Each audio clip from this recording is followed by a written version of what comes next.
apologies.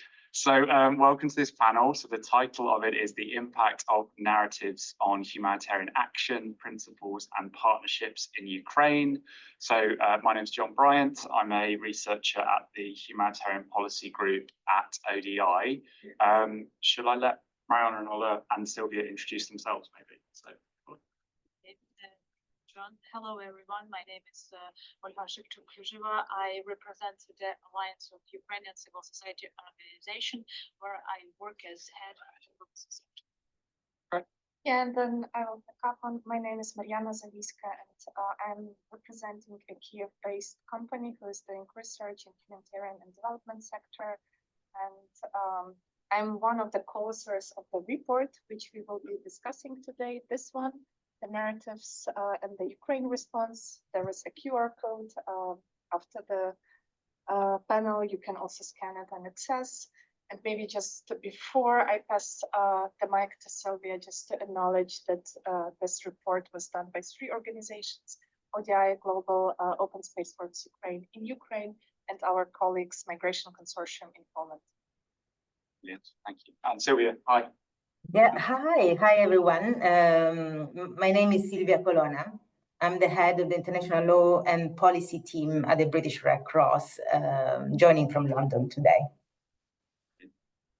Thank you very much. So, so the plan for this session is that basically Mariana and I will start off and provide a bit of a summary of the role of narratives in humanitarian action.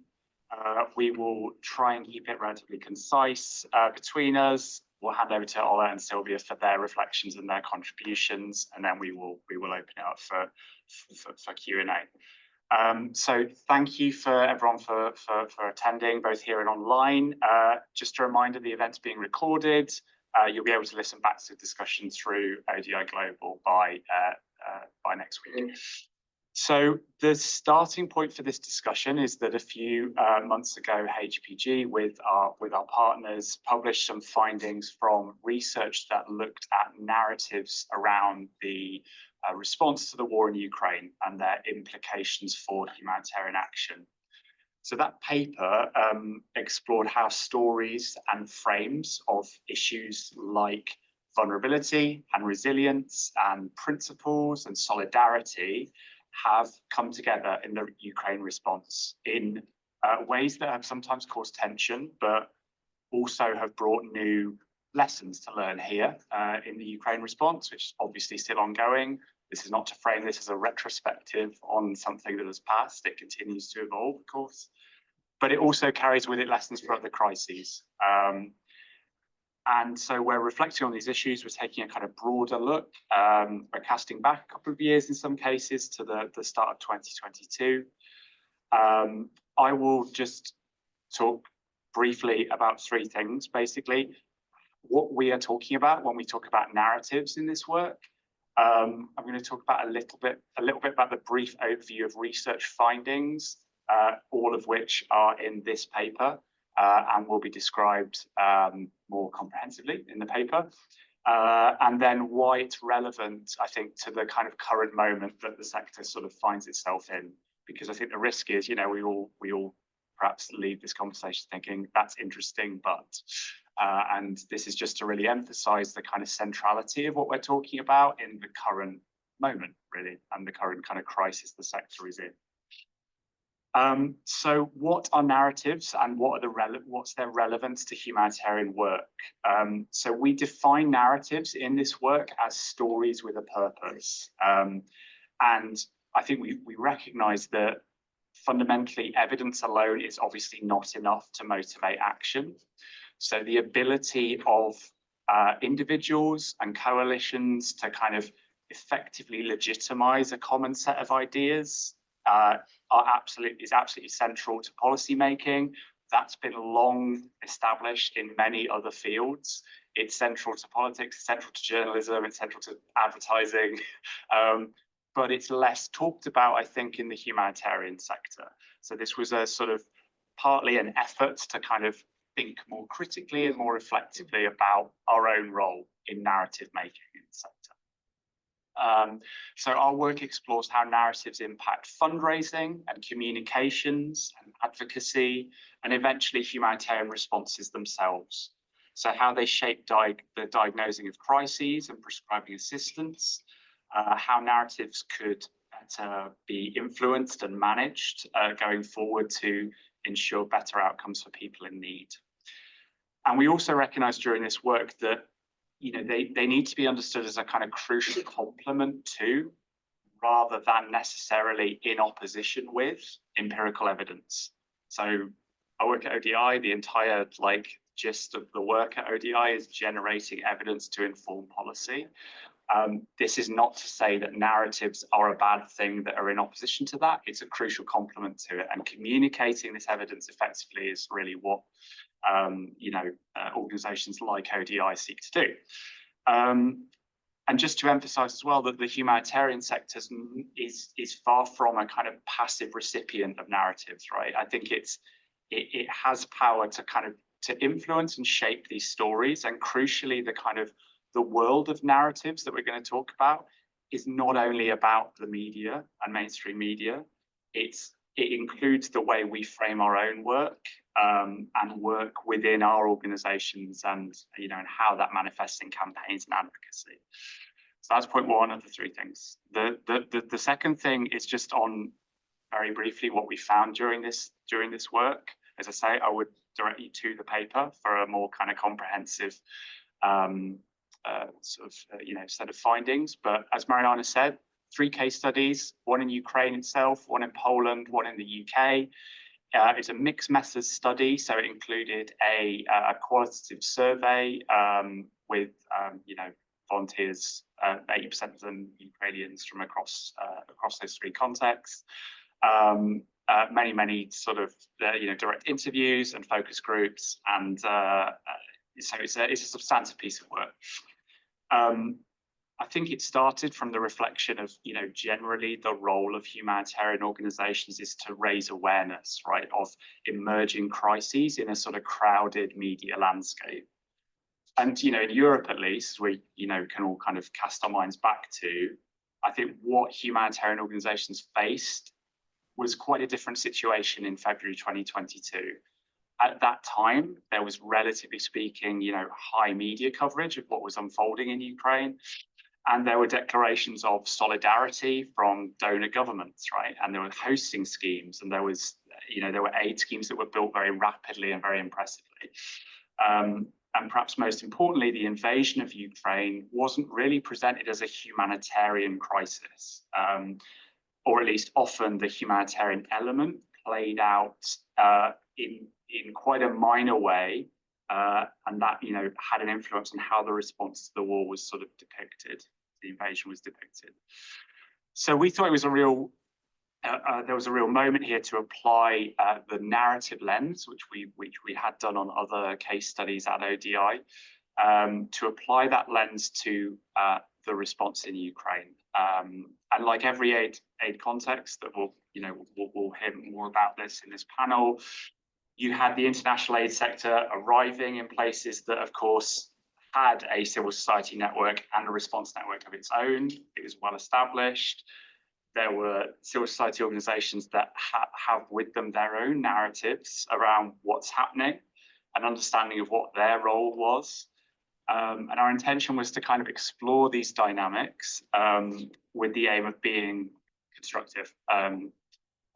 Really. So I think very broadly, narratives have impacted the response in many, many ways. So they've driven a wave of solidarity-fueled humanitarian action, and we'll unpick what exactly we're talking about with solidarity as well. It's created challenges for traditional sort of, Western kind of humanitarian principles, and it shaped perceptions of who's deserving of assistance and who counts as vulnerable. And it shaped debates around localization. It's feeding on the narrative of the Ukraine context being unique. I think that all of these elements kind of play into what we're talking about.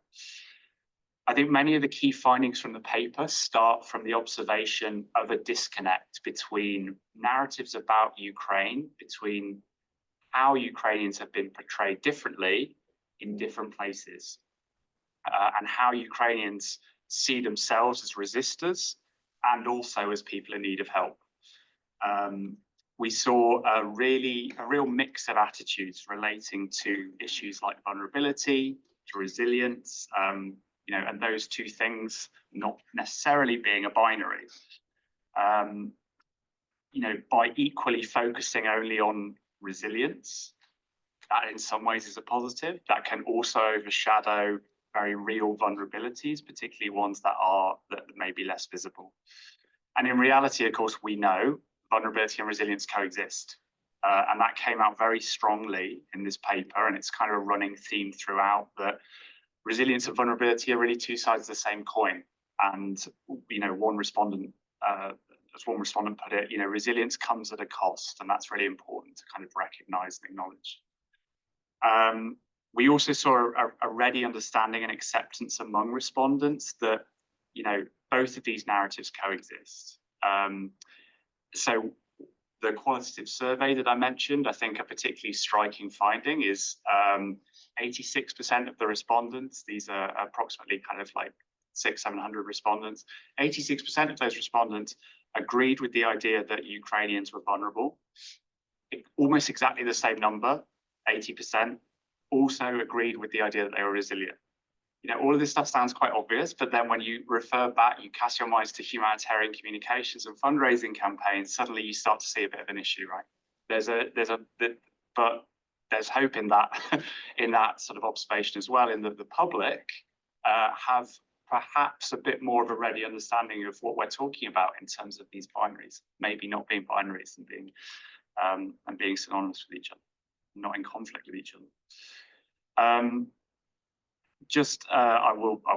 I said I keep this short, but clearly there is a very prominent partisan and political idea of solidarity at work in the Ukraine response that's heavily intertwined with geopolitics. It comes into tension with the humanitarian principle of neutrality. And many respondents from traditional humanitarian organizations and donors felt that that partisan environment around the war poses challenges in maintaining a neutral stance, particularly in public communications. That came out very strong.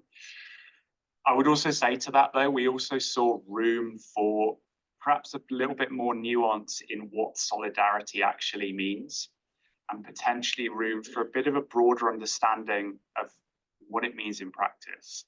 When asked what solidarity means to them, those respondents and those interviewees that we spoke to, they answer with a diverse set of interpretations as to what solidarity means. Yes, there's active resistance to Russian aggression. That's front and center.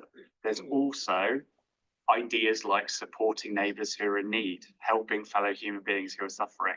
These ideas kind of coexist and are not necessarily, as I say, the binaries that perhaps we are used to when we set up these dichotomies between humanitarian principles and this solidarity-based aid that we're talking about a lot.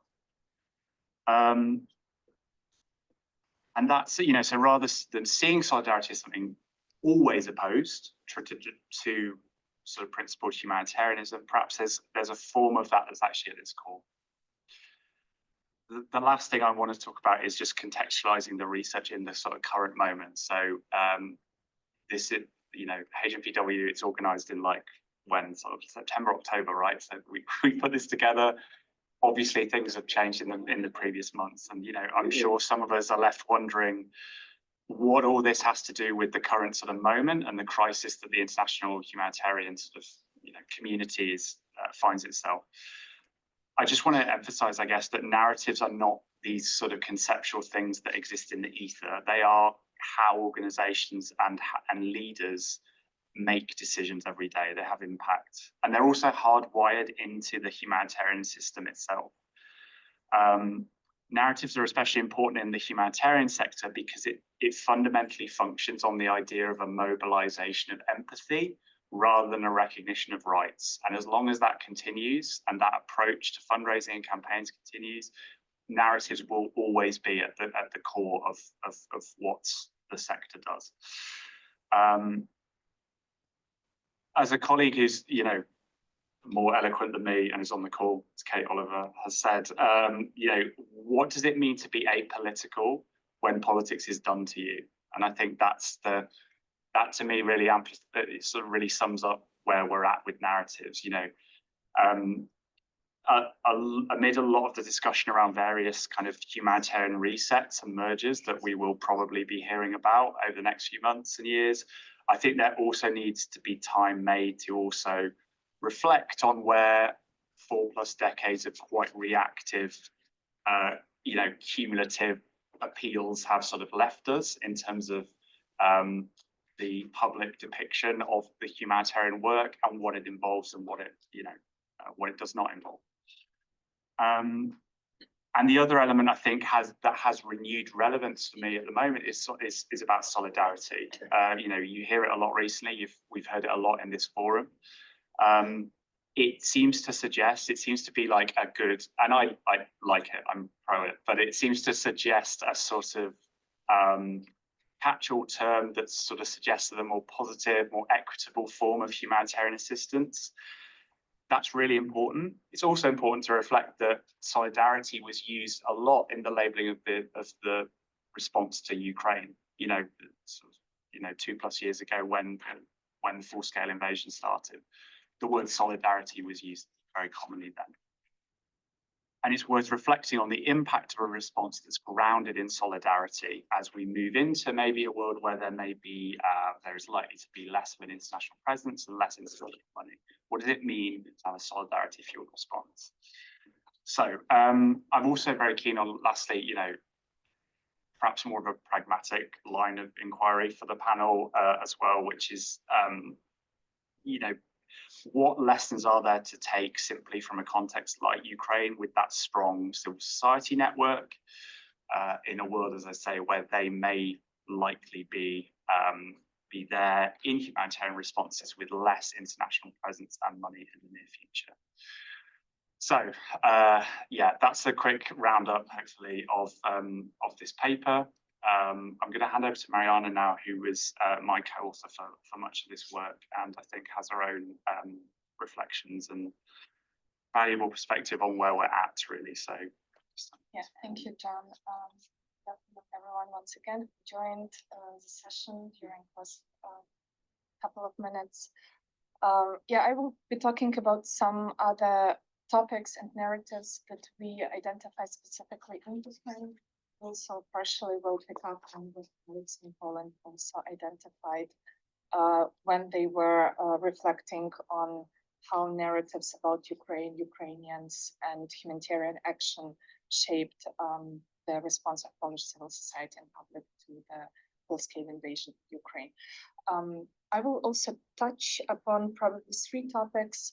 One, very broad framing on the narratives, also the humanitarian sector in Ukraine with regard to that. I will talk a little bit about this tension between solidarity and principled response and neutrality, how it was, because John was mentioning quite good that this, we published the paper in November, I guess, so it's definitely not considering the latest context. But I want also to reflect what are the learnings which we observe right now with regard, for example, to US funding cuts, and what is the role of narratives here. And finally, I will talk a bit about localization narratives and how Ukrainian civil society was perceived and depicted when we did the analysis. Yeah, maybe a very broad statement that I want to make is that really like very different actors are shaping the narratives about humanitarian action. And in Ukraine, that was seen very obviously and very strong, how media, international media, how political statements by leaders of the governments, by leaders of Ukrainian government were shaping the narrative about Ukraine as a resistor and Ukrainians as, from one hand, victims, but also resistors that deserve support and deserve solidarity and mobilization, at least in Europe, but also globally. Additionally to that, I think our finding was, and for me it was not surprisingly, but very interestingly to identify, is that those people who participated in the qualitative survey, who filled that survey online, most of them were Ukrainians who are working in Ukraine on the ground, who are doing humanitarian response as frontline responders, but also Ukrainians who were affected by the war and were also at the same time recipients of the aid. These were Ukrainians in Poland and UK who received aid. They as well were quite actively shaping the narratives about Ukraine response, about solidarity, and about the need that is for the support. So here, like this strong agency of the beneficiaries was really very obvious in terms of how they were influencing the response. And that's obviously also because of this different type of response and crisis in Europe. Ukrainians are neighbors to the European Union. It was like this human connection and migration, which was done super easily through the borders, was fueling this agency of Ukrainians on creating the narratives. Additionally to this, I think something that we are iterating in the report and also on the presentations, the humanitarians itself, humanitarian community, humanitarian workers themselves in Ukraine, but also globally, are those who are creating the narratives. The pictures that are being chosen to be on the title pages for the appeals, bombed houses, older people, the gender dimension of the humanitarian crisis, so women with kids or women with older relatives fleeing the country, was something that really like fueled this spirit of solidarity. Also, the idea of Ukrainians being the same, and that was for me, I think, the shocking part of that understanding this racialized, let's say, part of the response and appeals depicting Ukrainians as the same as other Europeans, was also fueling the solidarity. And we, as people who are working in humanitarian sector, I think we should embrace and maybe more actively reflect on what we are doing in terms of our communications strategies, what we are doing in terms of the messages we are constructing, and how we are influencing the narratives then later are influencing decision-making, funding, operations, access to support by people on the ground. Another point that when we were preparing the panel, I think we talked a lot about how these narratives are, what is with them right now when there are so big funding cuts and the sector is in very turbulent moment. And we discussed a lot that that's really not good, but very prominent example of how narratives are influencing decision-making and funding. When we were doing the, so one of the dilemmas that we explored in the report was this dilemma between solidarity and neutrality, between solidarity-driven response and principled response. And we also have seen like both positive and negative parts of different approaches. First, solidarity really like engaged a lot of people. The DEC appeal was one of the biggest in the UK, just like people donated to DEC, people were driving to the Polish-Ukrainian border and offered support to Ukrainians who left the country. And that's really like a positive thing, which I think we need to learn and also think how we can raise those empathy in other different contexts. But on the other side, when we look into it from the current state where we are now, we see also that those narratives of support, political support that mentioned John, they can be turned around when the political wind is changing. And we see also very strongly with regard to Ukraine, how US is kind of behaving and turning around those narratives again on vulnerability, resilience, and so on. solidarity-driven, I mean, one of my findings and reflections right now is that solidarity-driven response is really super fragile. And we could see that not only with current events regarding to US funding cuts, but also a bit earlier in Poland. What our Polish colleagues observed is that how before last year elections in Poland, how the political mainstream already like depicted Ukrainian refugees as those who are uncomfortable or not so super welcomed in the country. So we can see how this solidarity can be turned around, and it's really super fragile and affected by media and political context. Additionally to that, maybe I will touch briefly on also the neutrality notion that we see inside the country.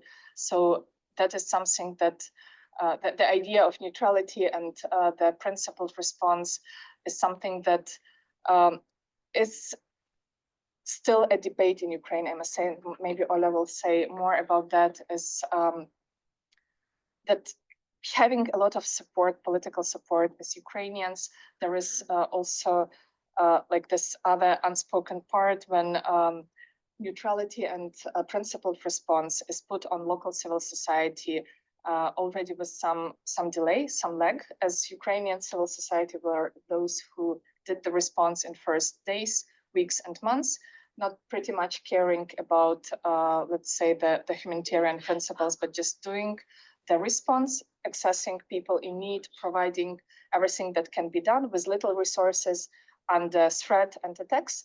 And then when the international community came in, then it became like the principles, the neutrality idea was imposed.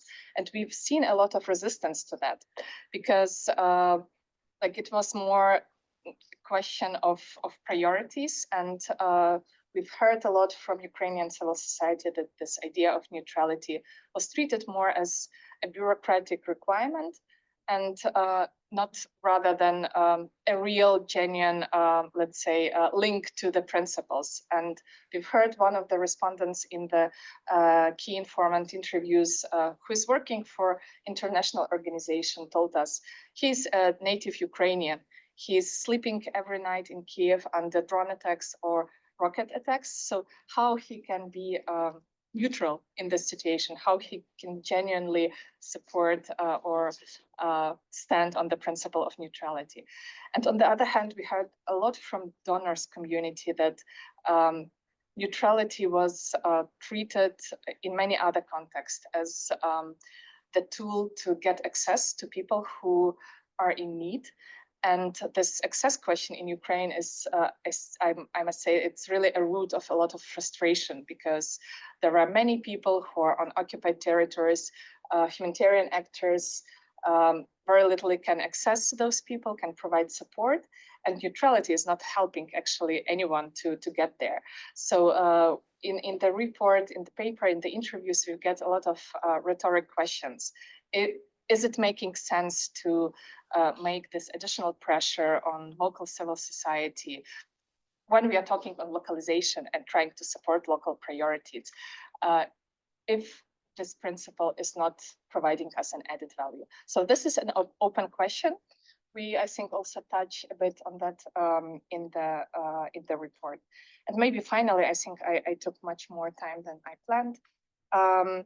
The localization topic that I mentioned right now, this, I think, the narratives around localization, both in Ukraine and in Poland, surprisingly for us, were also a source of frustration, especially by local organizations. And there was, and still is, a huge tension between how localization is perceived by donors and international community and how it's perceived by Ukrainian actors.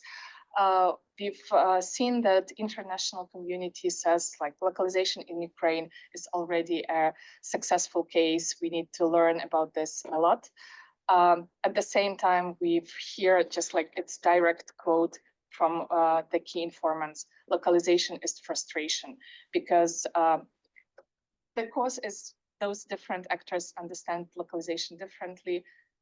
international actors usually or mostly in Ukraine understand as implementing projects with or through local actors or providing some funding. Local actors want to see localization as a very holistic concept, which is not so much or not only about funding, but about leadership and about decision making. And this tension, it's still here. It also recognizes this that I mentioned previously, access question, as Ukrainian actors are those who are working on the front lines, while international community, due to security reasons, are not allowed to go to most dangerous places. And this, the whole dynamics and the whole dance between that during the 3 years is something that is still on the debate and super relevant. I will stop here and maybe give the floor to Olga to talk a bit more on localization and how it's perceived so from or by local organizations and members of Alliance. Thank you, Mariana. Thank you, John.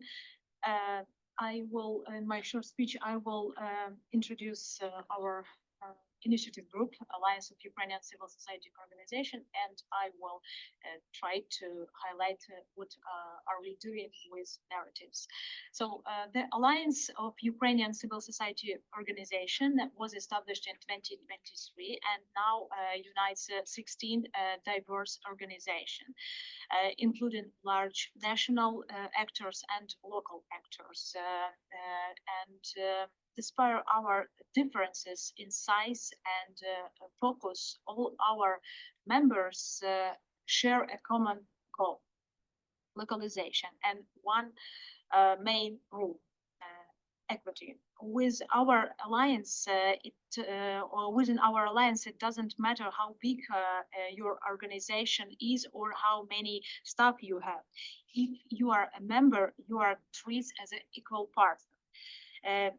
Every voice matters, and this principle of internal equity reflects the kind of partnership model we want to see across the global humanitarian system.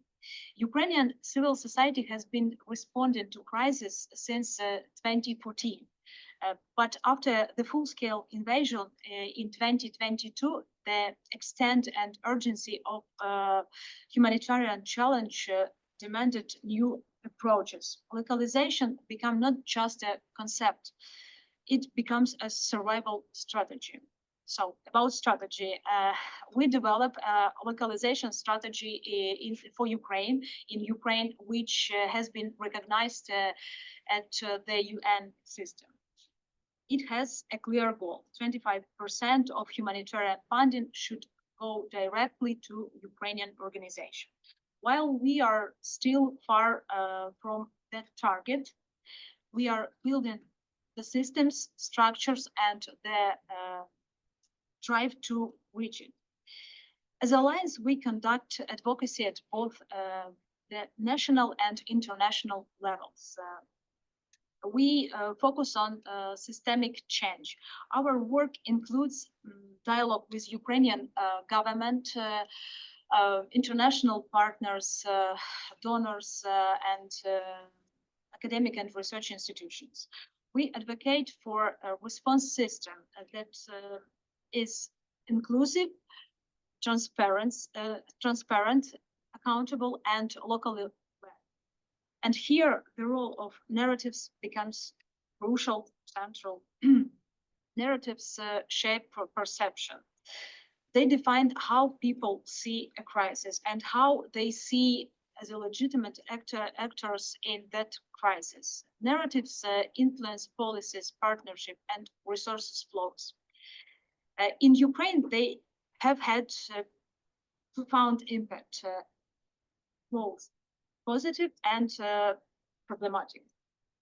For the beginning of the full-scale invasion, Ukraine received extraordinary attention from global media and political leaders. But this attention came with prepackaged narratives. Ukraine is a victim, Ukraine as a resilient, Ukraine is exceptional. While these narratives brought support, they often overshadowed the voices of those doing the work on the ground. Some narratives became barriers. Localization was celebrated as as a promising opportunity, but on the ground, many Ukrainian organizations, as Mariana mentioned, described it as a localization is frustration. Why? Because the rhetoric of partnership was loud and the real power sharing was limited.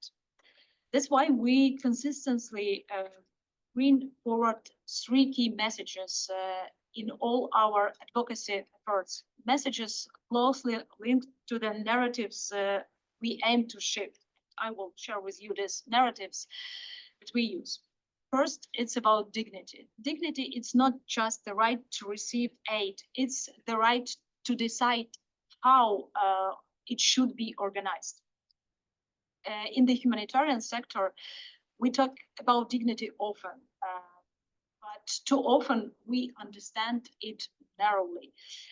True dignity means having a voice in decision making, setting priorities and shaping assistance mechanisms.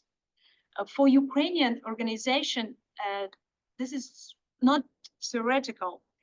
It's about professional dignity. We are not asking for money for ourselves as humanitarians.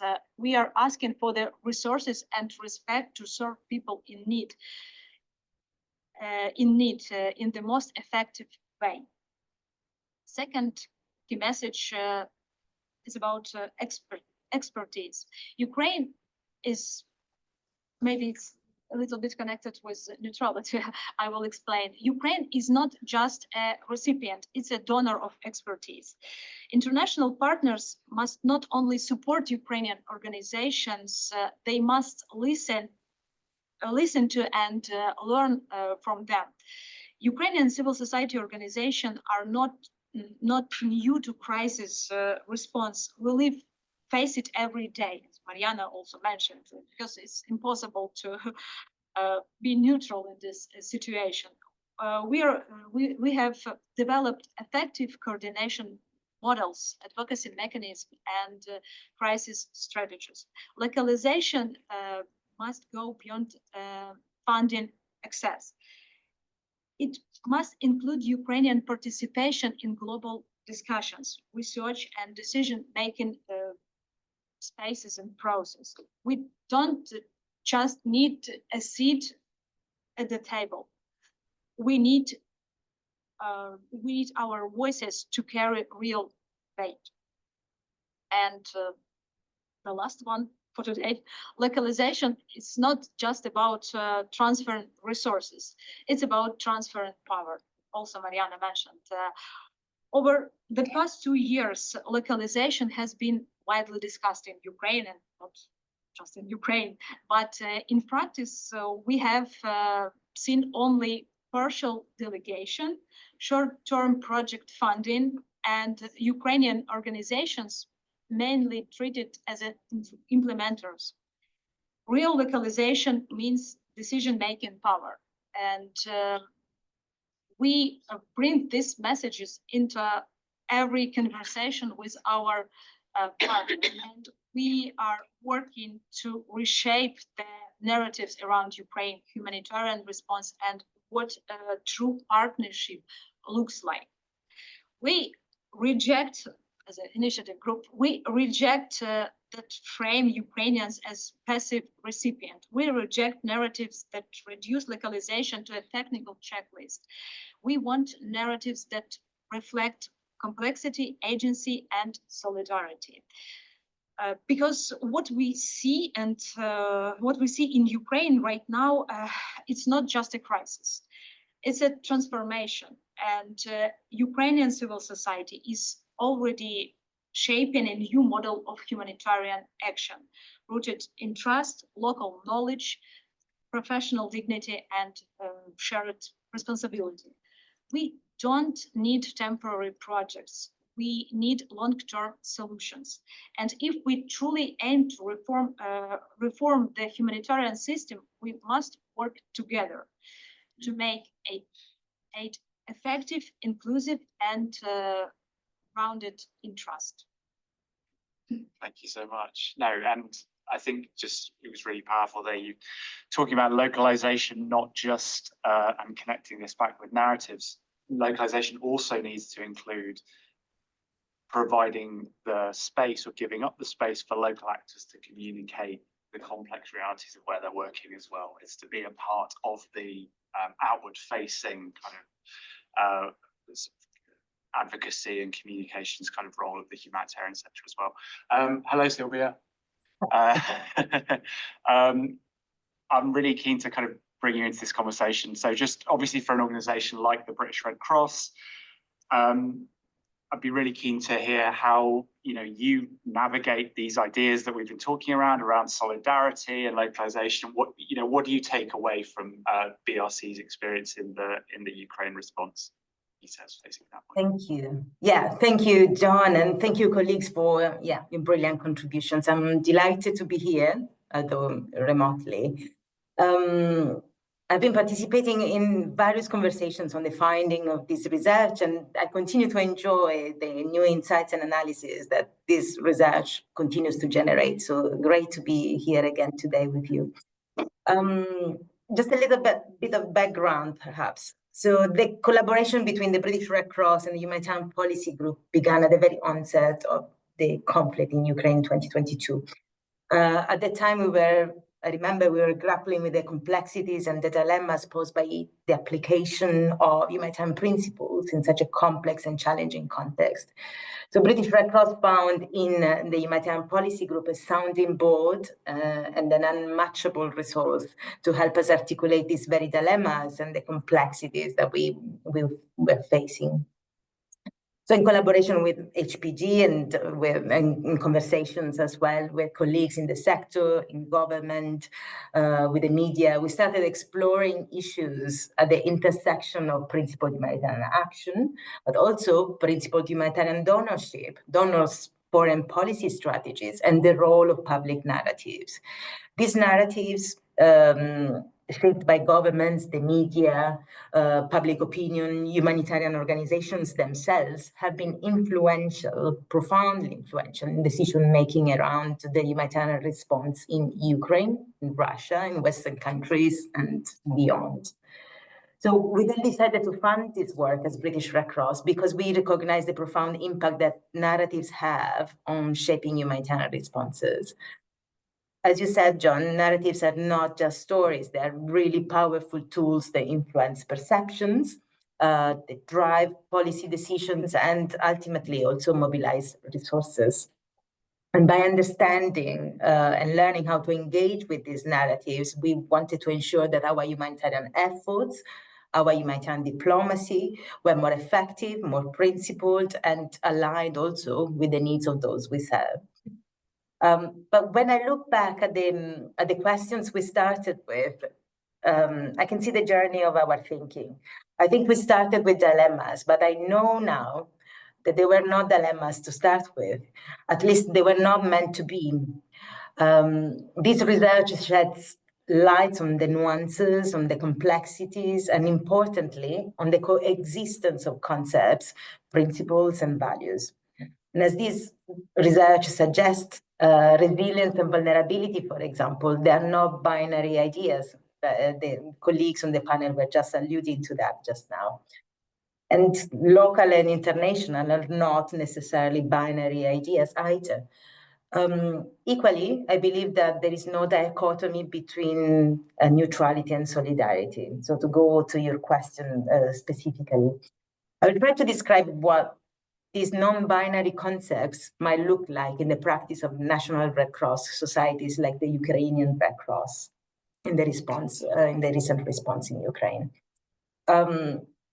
Just as a framing, I wanted to say that for national Red Cross and Red Crescent societies, this complexity is particularly apparent, the coexistence of neutrality and solidarity. You will know that National Red Cross and Red Crescent societies have a unique legal status. They are private organizations with set and recognized public functions. They're neither part of a government nor a government, a non-governmental organization. Sorry. National societies have an officially recognized status and role as an auxiliary to the public authorities in the humanitarian field. This means that a national society is tied to its public authorities, but fiercely maintain operational independence to the degree possible, and adherence to the humanitarian principles, including neutrality. And they are primarily national actors. So the conflict in Ukraine has had profound geopolitical, economic, and humanitarian consequences for us all, but for the Ukrainian Red Cross, this has meant a profound reflection as well on the role that they, as national society, are entrusted to fulfill, not only as auxiliaries to their government, but above all, as humanitarians committed to those they serve. And in record time at the onset of the conflict in 2022, USCS established a nationwide response and evacuation system, ensuring the rapid and uninterrupted supply of aid to those affected. As an auxiliary to the public authorities, they have firmly embedded the response within a Ukrainian society, ensuring that aid reached those most affected. And together with the government, they have also designed and implemented national assistance programs that have strengthened both immediate relief efforts and long-term recovery. Further to that, under international humanitarian law, USCS has also supported the Ukrainian armed forces by assisting in the dignified evacuation of the deceased and providing aid to the families of military personnel. Some of you will know that the original mandate of national societies at the time of their establishment was originally, historically, as auxiliary to the military medical services. So this goes beyond humanitarian response, and it is fundamentally about upholding fundamental values and principles that define our movement. However, in delivering these services, coordination and cooperation, both within the international movement as well as with national and local authorities, have been essential to making this possible. And I'm trying to get to the point here that what really this tells us is how an actor like Ukrainian Red Cross, for example, can position itself as at the intersection of principled humanitarian action and national humanitarian response in an approach that strengthens national resilience and has been crucial in times of when a country's survival and recovery are. So in doing this, Ukrainian Red Cross has become a blueprint, a model for the movement and beyond of how complex concepts and principles may coexist in practice. A bit of a dual approach where you are, in fact, expressing solidarity at the same time maintaining a principled approach. So at the same time, I think also the Ukrainian experience has shown how crises really test these values and principles, and the vital role of national societies in defending them, even in the most challenging conditions. And I would like to conclude to say that the lesson for me here, when it comes to looking at solidarity and looking at neutrality, is really for us to embrace the complexity, to resist oversimplification, and to be ready to take the opportunity to learn, evolve, and adapt our narratives. And once more, allow local actors, like our colleague Olga was saying, to define their own narratives in a way that keeps them safe and also able to deliver services. Thank you, John, and happy to take more questions later. Thank you, Sylvia.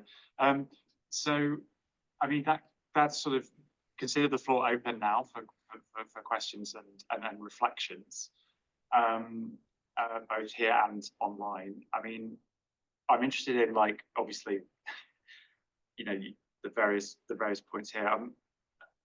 I think I'd be interested to know, you know, obviously we've heard both here and in the previous panel about the fact that for many Ukrainian CSOs, they were, you know, they're mature organizations that worked on various human rights and civil society initiatives and causes before pivoting to humanitarian services. And I'm just wondering, it's a question for any of you, what role you think that had in impacting some of the narratives and some of the reactions to these narratives that were coming in from the international humanitarian sector. You don't have to have an answer. But I just think it's an interesting observation. So yeah. Maybe I will start with very brief thought that it feels like which was a bit shocking also for me in the study, but it feels like the way how Ukrainian civil society looked at the start of the full-scale invasion, which, as John mentioned, it was already quite well formed. It was quite well mature, had impact in more development sector, human rights sector, good cases. It really like resonated with the international community and was a part of this narrative of Ukrainian being an exceptional crisis. International NGOs were recognizing, and also not only NGOs, I don't want to blame NGOs too much, but generally like the Western societies recognized themselves in the form which Ukrainian civil society has. So it was something that is understandable, that is quite similar how civil society is working and acting in Poland, in Germany, in Nordic countries, in UK, in US as well. And that also helped to start this initial open intention to build partnerships. We also had discussions internally, if I may share, that it doesn't mean that the Ukrainian civil society is somehow stronger than in other places. It means that it's really like similar to what we see in West and in other contexts. For example, in Myanmar, we also have quite strong civil society, but it looks different. It has different practices, and that's like for Ukraine, this was for sure a benefit to. And for international partners to recognize themselves in Ukrainian actors. But for other contexts, I think here we should be aware that civil society may look different, act different, has different practices, and try to be more reflective on what we recognize as mature civil society. Yeah. Maybe yeah, of course. I want to add a little bit because during this forum we had a lot of conversation with my Ukrainian colleagues after interesting panel discussion about how important to understand the context because of course we have a lot of crises around the world and millions of people need some assistance but to pay attention for context, country context is very important because Ukrainian civil society is really strong and it was like effect before full-scale invasion. And today we have officially registered in Ukraine something around 180,000 of NGOs. It's different NGOs. And why I pay attention in my speech for this equal partnership. In our alliance, we have 16 members, and we have Ukrainian Red Cross, who has this organization, has something around 40,000 workers in Ukraine. And we have totally different organization who did a huge work for Ukrainian civil society because they are working on due diligence. It's very important, and they have like 10, maybe less workers. So it's very important to understand what we have and what we will do, like next steps. And I guess it's our power and. I really wanted to have this chance to explain this for our international partners and donors, and we are using every opportunity to have this conversation, and maybe it can help us to respond for this crisis effectively, more effective. So it's my perspective. Thank you.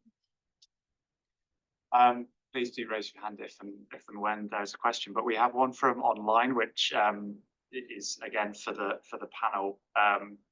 Who has the power to set narratives? It feels like they are still driven by the global north too. So how do we ground them in what the communities we help are telling us?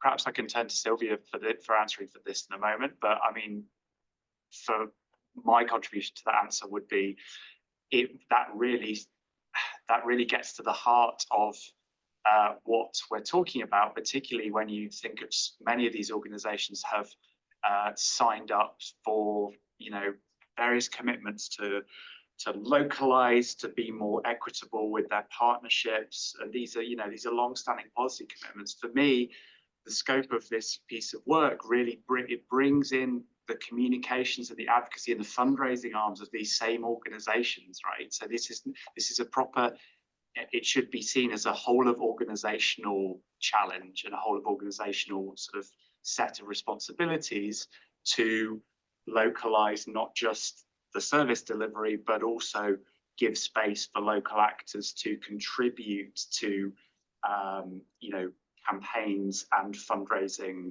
efforts, and set narratives, bring in that nuance and bring in kind of the complex realities. I don't know, Sylvia, whether you want to, sorry to drop that on you, but I don't know whether you have anything to add to that. And I agree. I think narratives, the dominant narratives have traditionally focused on fundraising also. I mean, and in doing so really contributed to these unhelpful representations of civil society or populations, needy populations, and always exceptional humanitarian crisis, etc. Because it's always been a system very much dependent on the emotional and arbitrary donations of governments and private citizens. And I think, and I agree, most absent in this dominant narrative are those at the receiving end, the humanitarian spectrum, so to speak. And this includes communities, but also include civil societies within them, organizations smaller and bigger within civil societies. In some context like Ukraine, obviously there was already a thriving civil society before the conflict, but I think we also don't come with the right lenses to find civil societies in the context we work into. And like Mariana was saying, of course they are diverse, they take different shapes and forms, but we also have intentionally or unintentionally perhaps ignored the existence of those civil societies. And I think there is a role for us, particularly in those countries where we still hold on to some power, to sort of take on the responsibility to amplify and give a platform to the voices of national societies, of civil society and local actors, if we are serious about avoiding that kind of oversimplification and binary narrative that I was referring to earlier. And there are ways to do that. They don't necessarily mean taking the stage and taking the spotlight as international actors, but using really our proximity to the sources of power to apply neutrality in meaningful ways and shape the narratives from within, the policies from within, influence decision-making at international and the national level in complementary ways to the national societies and to the national communities. Thank you very much. Yeah, I have a question in the room, Mark. I'm Mark Dubois, I'm an independent consultant. I did two consultancies, one for a UN agency and one for a major international NGO around their response in Ukraine. And I found this issue of the narratives really, really difficult to get into during the interviewing process. And a couple of things that come to mind. One is, we know that as a system, that, that the larger system, fundraising and the relation of it to a narrative that is a false narrative and a narrative we know to be false, right? Is this racialized idea of the incompetent. And that is a narrative that produces money. And a straightforward news narrative does not. I used to be the director of an organization giving money, getting up off your couch and calling something and giving money it has to do with emotions. It doesn't have to do with the words you're saying. And for me, for the agencies to continue with what they know is a false narrative in order to obtain funding, we call that fraud in other circumstances. I don't say that as a joke. At the same time, are we willing to lose out? You know, you then lose quite a bit of money if you start being much more straightforward. That's one thing about narratives. The other place was around this narrative of neutrality, which is always a bit difficult in places where the neutrality is being deployed to defend market space, you know, and the idea that local organizations were struggling with neutrality, as opposed to the idea that it was the international that were struggling. I mean, the entire response was a response of the West to an ally in support of its political and military objectives. That's what, you know, the international somehow had this, we're neutral and nobody else is. And we saw what happened when the ICRC tried to at least negotiate its way into sort of some of the areas controlled by Russia. And that neutral approach was vilified. So there's something about the way that narratives battle each other out and they come to the surface. And I guess the last point I wanted to make is, and I think Gaza really shows this, is that it's not necessarily just the content of your narrative, but now probably the deciding factor in that are corporate algorithms of basically, do you see that narrative here? And we, you know, I absolutely believe in what was happening in Gaza was, you know, everything that you'd never want to imagine happening anywhere else. And yet Sudan, you know, I think I saw a report, it was like 600 mentions versus 100,000 mentions, you know, just the relative strength, and all of that is being done by this. And I saw a very interesting, I heard a very interesting South African, he's part of the Africa as a Country. It's kind of a satirical website about foreign thinking about Africa. And he was saying, yeah, it's a real shame that on the continent, we know a lot more about Gaza and we feel for Gazans more than for Sudanese. And this is about a year and a half ago. I don't know if that's still true, but just that the way in which these narratives and the way in which they're now driven by something completely beyond our control. Just to throw it out there, no solutions, just more problems. Is there any reflections on that? I mean, thanks, Mark. Yeah, no, that's brilliant. I guess the added element for me is this exceptionalism, right? And that feeds into these quite thorny issues of, okay, so Ukraine, it is you know, in the West, framed as exceptional crisis. And I think, you know, some of the more striking things, the UK is one of 3 case studies for this. And the thing that struck me, you know, knowing the domestic UK context, far more than the Polish or Ukrainian context, is the idea that even when a response is grounded in that exceptionalism, it may not always be to the benefit of those, in this case, Ukrainians arriving to the UK.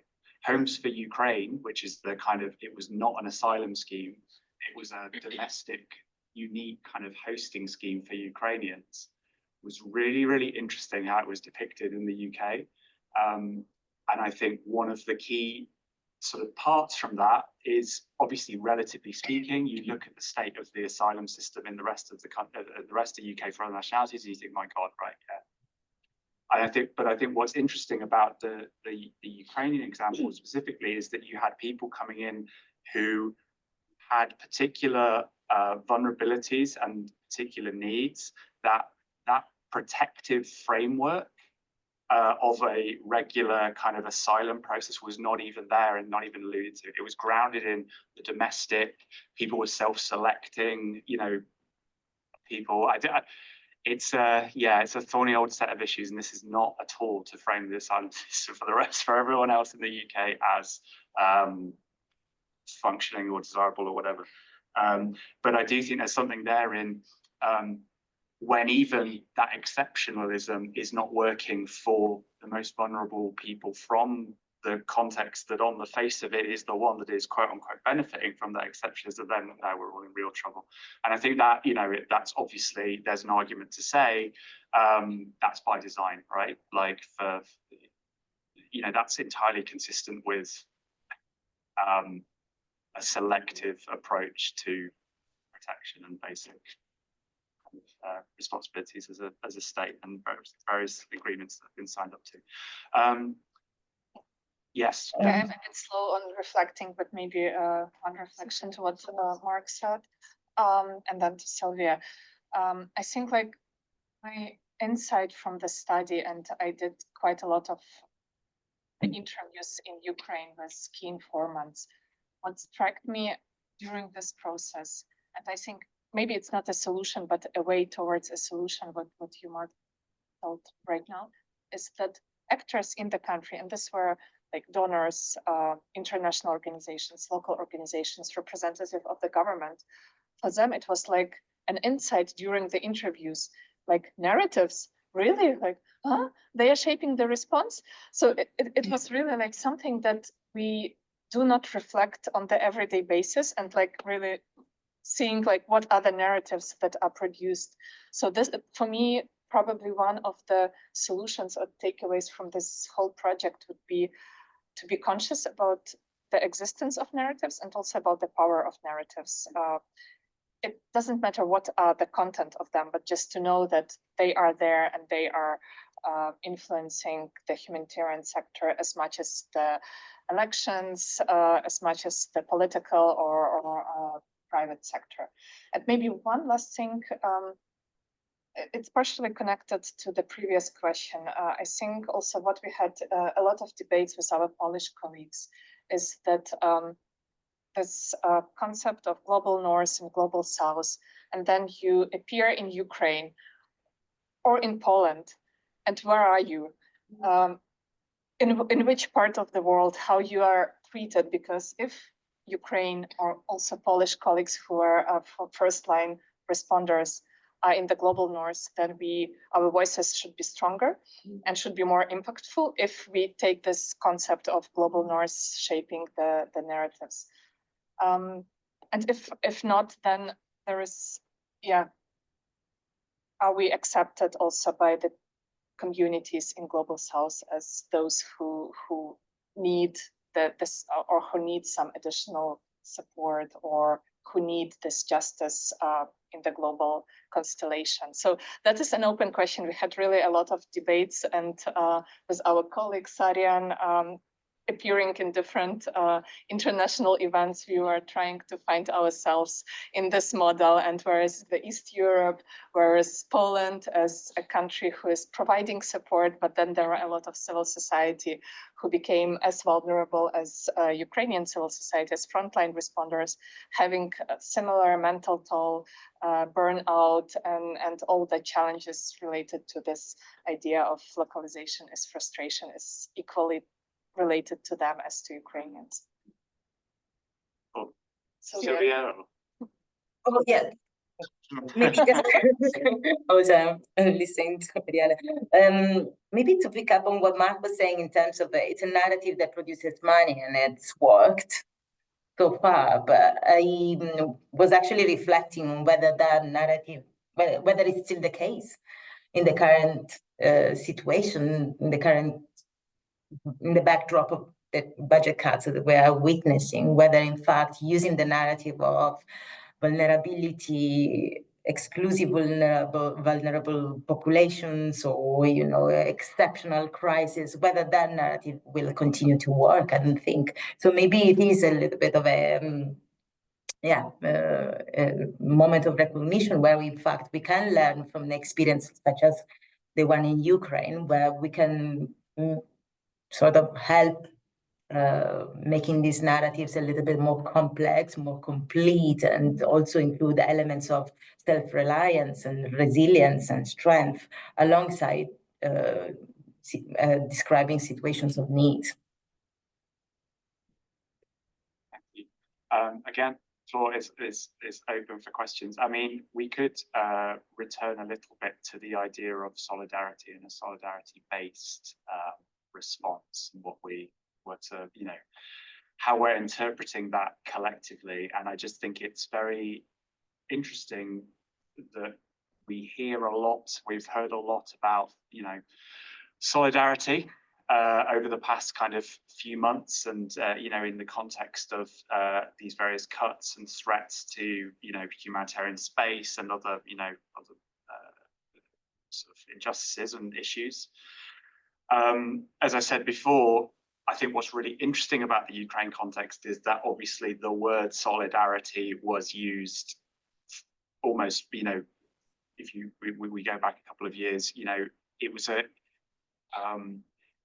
what I personally associate with solidarity is this notion of a kind of almost partisan grassroots type initiative. Straight away, I remember the first people who were saying were it's Boris Johnson in the UK. I have solidarity. The people of the UK have solidarity with the people. And I think the way that term has evolved and is driven both the positives, as we've talked about, in terms of that amazing upswell of of donations and activity, which has sometimes caused issues for kind of principled responses. But at the same time, I think there are lessons here in terms of some of the drawbacks, maybe. And is a solidarity-based response perhaps more conditional? Perhaps it's more, as you say, Mariana, like fragile.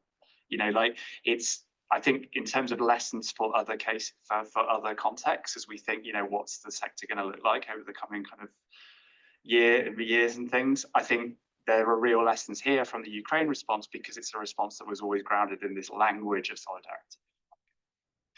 That's not a question. That's just yeah, maybe just to reiterate, that's also something that we also observed during the first, let's say, 1 or 2 years of the humanitarian response in Ukraine and with regard, as we were looking into Poland at a Polish-Ukrainian border, for example, with regard to Ukrainian Roma refugees. So they reported to us that they felt themselves less welcomed, they felt themselves less supported to comparison to other Ukrainian refugees. The same goes, for example, for LGBTQI refugees in Poland, with the whole context, legislative and political context regarding LGBTQI in Poland. The same went a little bit later, not in the first year, with regard to Ukrainian male refugees outside. So all the uncomfortable questions why you are not protecting your land. So and all this conditionality to people who are in need, and we see as far we go into the response and the war continuance, there are much more examples of this conditionality and issues that are around this fragile solidarity-based response. Yeah, thank you. So we're sort of we're at 5:15 now here in Geneva. So I'm going to perhaps move to going round our panelists again one last time, and just to perhaps prompt you to say a few words on if the audience here were to take away one thing from our discussion today, what would you like that to be? I mean, for me, personally, it's this idea of, with this research has really just emphasized quite where the humanitarian sector is in terms of its own degree of self-reflection as to its own role in narrative setting. All of this stuff that we have talked about in terms of survey respondents being understanding readily that people can simultaneously be resilient and vulnerable at the same time. All of this stuff, and to the Ukrainians we've included as part of this research, is a slight eye roll, like, yeah, of course, right? This is not reflected in, just to emphasize, this is, the humanitarian sector is I think still in a far earlier phase in terms of taking a bit of, being a bit more aware and being a bit more critical of its own agency and its own culpability in, in upholding a set of narratives that, as we were talking about, have proven to be, less than sustainable, less than desirable, not particularly responsible at times. That, as Mark says, contradicts, conflicts with the fundraising and the constant drive that we're all, I know we're all grappling with this. And this is not to say that we have easy sort of solutions to any of these issues that we've raised at all, but I just think there is value, particularly as we go into the next few, months and years of what I imagine will be quite a panicky time, and there'll be talks of resets, and there'll be talks of, what can we jettison unceremoniously, and those discussions won't be made by a representative group of people. I think there's value in stepping back, reflecting a little bit on where we're at with our approach to narratives as a community, and who gets to set them, as the online question alluded to as well. So, Mariana, would you like to? I wanted, to change the dynamics a bit, sure. Just to change the order. Sure. Sylvia, yeah. I pass the mic to you. Sure, I feel like I have been talking a lot already, but my takeaways of that, I think, yeah, in recent months, we have seen this principle of solidarity really emerging as a counterpoint to neutrality. And what I would like to take away is that upholding the principle of neutrality does not really need to be defined in a binary relation with solidarity. I do believe that political participation and an active civil society is a way to care about humans and fellow humans on the same side of, on one side of the conflict or another, and to drive attention as well and resources to help those in need. However, neutrality remains for us an operational approach that contributes to ensure access to all affected populations, and we have large evidence that is often the case. That builds trust with all parties involved in a conflict, but also that needs to be applied in a flexible and context-sensitive way. And I wish for us, as a sector, to find the complementarities and the alignment in injecting these complexities into narratives that have, I believe, still the influence of the power of sharing, influencing the broader decision making around responses, humanitarian responses globally.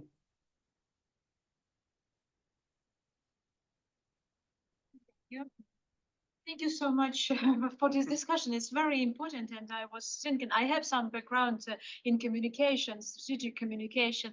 So for me, the words, the narratives, it's very important, and it can ruin your reputation, and it can make a huge huge project, if you will say this right, and it's daily work action, and it's not just about talking for me. It's also about action, and we need to communicate as a civil society strategically, because it's important for us, for our partners, and it can help change this world, I hope. Thank you. Yeah, maybe then I will at the end refer to what John mentioned earlier. So to those narratives of vulnerability and resilience. And one quote that was already mentioned today is that resilience comes at a cost. And resilience, we observed through the study, but also knowing and living in Ukraine, is it comes through the cost of different people, also through the cost of civil society. And it's really important to recognize that civil society in Ukraine is not only like the root of resilience, but it's people working there. They are people, they are vulnerable. They also need support and assistance, not only those for whom we are serving, but also those who actually are doing work in the country. So this would be my final, let's say, takeaway and a message from the study that we have. Thank you. Thank you very much for attending. We're going to finish on time. If I could ask for those of you in the room, you have feedback forms on your chairs. We read them, we use them. It influences how we do these kind of events. So it's really where any feedback gratefully received. I could always, for the last time, this paper is available here with the QR code. Yes, ODI, this is the start. This is it's a continuation of a really a multi-year period of work, really, where we engage with narratives, and this is not only involved in focusing on Ukraine. We have also done events on Gaza. We've done pieces of research on how narratives have impacted cash and voucher-based assistance, the rise and decline of various donors like Germany. Yeah, this is part of a far wider piece of work that we're doing. So yeah, happy to answer any questions offline, but for now, thank you very much for attending. Really, really appreciate it on the last session. So thank you. Cheers.